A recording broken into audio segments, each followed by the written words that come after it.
Hi, everybody. My name is Jason. I'm Caden. I'm Jaden. I'm Eli. And we are the YAHOSHUA and the Torah channel. You can find us on YouTube. You can find us on Rumble. You can find us on Odysee. And you can find us here in the middle of the jungle. And so this is where we are at, hanging out with you guys, with our little family. And we appreciate you guys. And we hope that you guys will pull up a little chair here and sit and hang with us and our family and our pack of wolves that we have. We call them wolves. We also call them alligators with fur. And they are known as pit bulls, and they are always making a lot of noise. And so we love our furry friends and family, and so they sometimes make a lot of noise. Our apologies for that. It is a first day on our creator's calendar. Gentlemen, what does that mean? It means the day we work. We work. We don't go to church. We don't go to a 501c3. We don't go out to man-made religion and then go and do what we want afterwards. Yeah, this is a work day, and so this is the beginning of our week, and a lot of people that are dressing up today, heading into church, and doing their thing with the 501c3 man-made temples of Hasatan. Really, it's when you look at it, everything in religion and Christianity and things of that nature is contrary to what scriptures say, and I know we'll lose any hope of any Christians that we have that are attempting to listen to this right here because they won't listen beyond that. And if you would explain to folks that very clearly in our Messiah says that not one jot or tittle of the Torah, and the Torah is the first 5 books of the Bible, Genesis, Exodus, Leviticus, Numbers, Deuteronomy, there won't be one jot or one tittle of the Torah that will be gone until heaven and earth have been passed away. And people also forget the verse that Messiah says, I didn't come to destroy the Torah. He came to fulfill the Torah, and fulfill does not mean to abolish. It doesn't mean to throw it in the trash. It doesn't mean to not keep it. It means that we are to observe it. That is part of our lives. The Torah is a living, breathing thing that is supposed to be surrounding us. It's supposed to be our invisible cloak of security. It is supposed to be the way forward. And so for anybody that doesn't keep Torah right now, we would love to encourage all of you guys to read your scriptures, and don't take it from this old man in a up at the front of your church who you pay 10% to, who sits there and preaches out of Paul all the time. Don't worry about Paul. If you are going into this spiritual realm adventure, don't start 3/4 of the way at the end of the book. You would want to start at the beginning of the book. Just like any novel, take Pride and Prejudice, take War and Peace, take all of those. Try to start about halfway in the book and see if you have any idea what in the world's going on. You'll have zero idea. It just won't make any sense to you at all. So we can't take doctrine from the end of it unless we have the doctrine from the beginning of it. All right, gentlemen, we are in the book of YAHOSHUA. And before we begin, guys, if you would like a pre-order of this book along with all the Apocrypha, this is what they call PU leather. I don't even know if it's leather, but it's a PU vinyl or something of the sort. Very nice front cover of the book. It has 3 bookmarks. It is the largest print scriptures that I believe you will find anywhere that has all of this. We're talking a little over 3,200 pages is what this will be. And it has, it's a very beautiful book. And right before it goes to print, we found yet more atrocities within the Hallelujah Scriptures that they did a search and replace, and they put Baruch all over the place in Psalms and various other books. And it's not actually, the word isn't Baruch.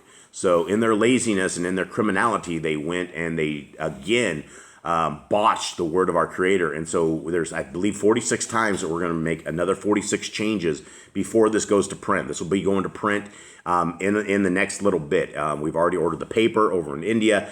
Everything is on the road. They are going to be waiting a final draft. Once that's done, these manuscripts will be to us in late February or March.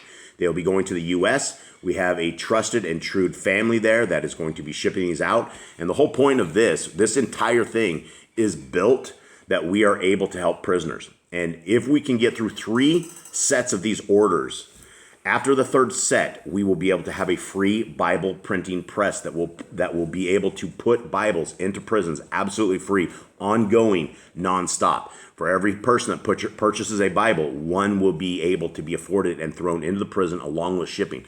And so that's what we're very, very just excited about, is being able to help our brothers and sisters in chains. Now, if you guys don't need a hard copy of this, then guys, please grab the soft copy. These are the free PDFs. They are on the downloads page. You guys can download those right now.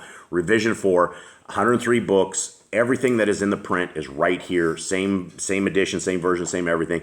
And so, guys, put these on your devices, pass these around, share them out. It's small enough that you can take the PDF and you can absolutely put it in an email and make it an attachment and send it to family, friends, anybody who is willing to listen. Okay, gentlemen, we are into the book of Joshua. Now, anybody who remembers the first 2 chapters, give us a breakdown of exactly what in the world's going on. So the first one was basically a handoff of leadership. It talked about him being courageous. It would talk to and told him he needed to be courageous, he needed to be strong. And then Yahushua told the people they needed to be strong. And then the second chapter, he sent 2 spies to go to Jericho to go spy the land, to go see what it was like. And they 2 of them went to a house of a whore, and she ended up protecting them and keeping them hidden from the guards. And then she let them down on the side of a rope on the side of the wall, and they escaped and made it back to Israel and reported back.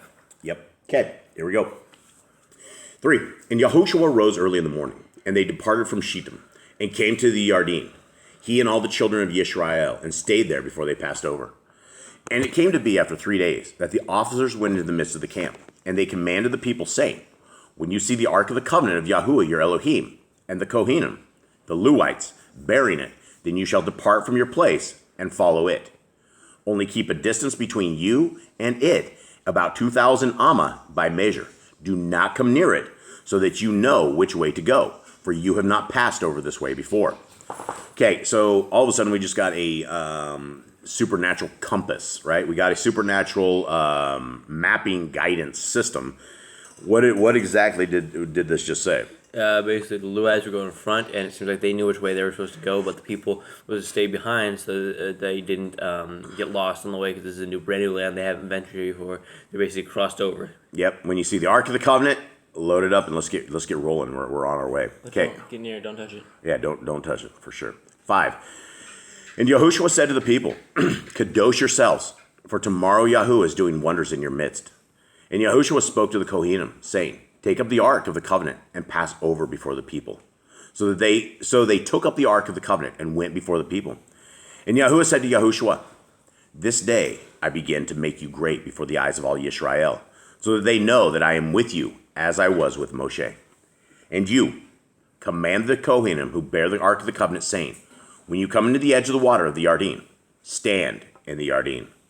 And Yahushua, okay, let's talk about this, because a lot of people probably don't know what Yarden is. I forgot that most people have never read a restored name scriptures like this. When we are talking about these kind of words, okay, let's go first. Yisrael is what? Israel, right? There's the correct proper way of Yisrael. Moshe, right? That is most people think is Moses. Yarden, what are we talking about? That is the Jordan River. Jordan, yeah, and so they're standing at the edge of the Yarden. What else do we have? Elohim. What does Elohim mean, folks? God. Well, okay. A capitalized Elohim means what? Capitalized Elohim means God. God, Yah, right? It's Yahuwah. And a lowercase Elohim means what? A false mighty one. False mighty one, right? And there's lowercase Elohim.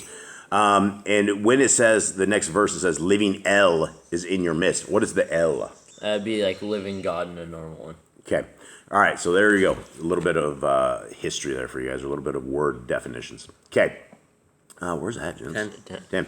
And Yahushua said, by this you shall know that the living El is in your midst, and that he is certainly driving out from before you the Canaanites, and the Kittites, and the Kiwites, and the Perizzites, and the Girgashites, and the Amorites, and the Jebusites. Okay. Now, all of these aren't like Yah-loving, Torah-keeping tribes of people, right? We're talking bad people. Yeah, these are the bad people. These are the people. These are the generations. More than likely, they came from Ham, right? Are these Ham's people?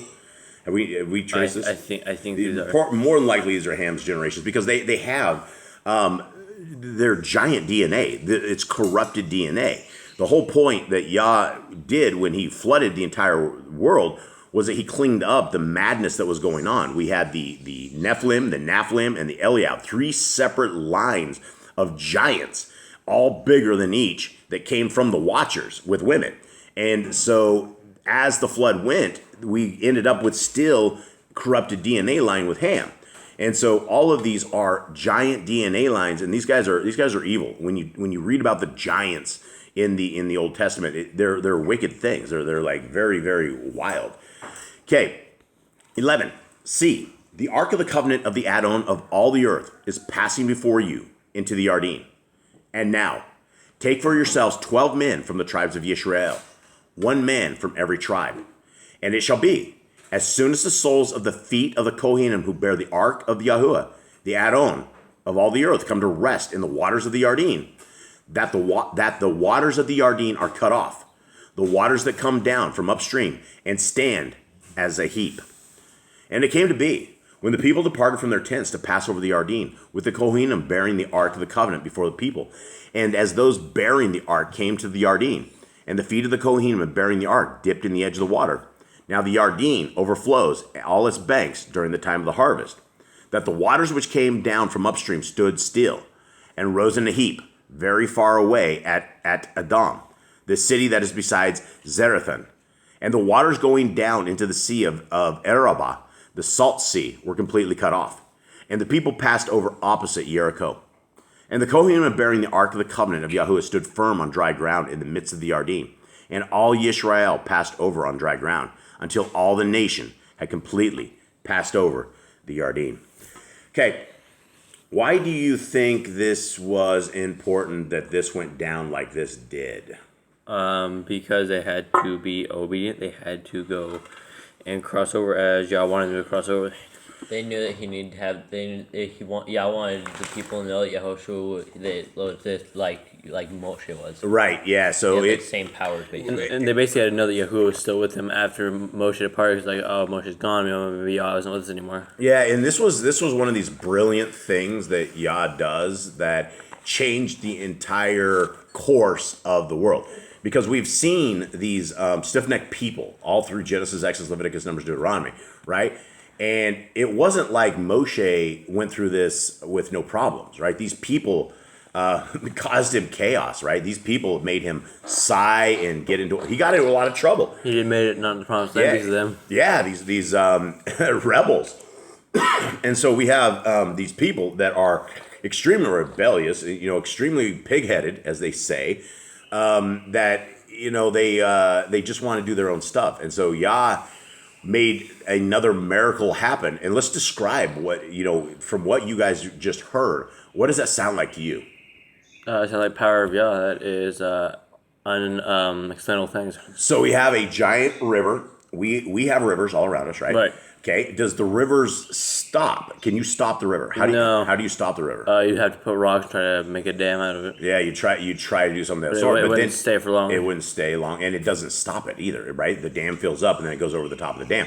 This was a river that stopped upstream that is supernatural, something that you don't see. Kind of like when Moses went out of Egypt and they split the sea in 2 parts. Yeah, this is a mini sea splitting, right? A little river. And I'm sure it did not quite have the same effect that, the Red Sea. Imagine the Red Sea with giant walls, 20 feet high on each side, and probably the sound of rivers like right in that wall. And it's going to be something totally amazing to see.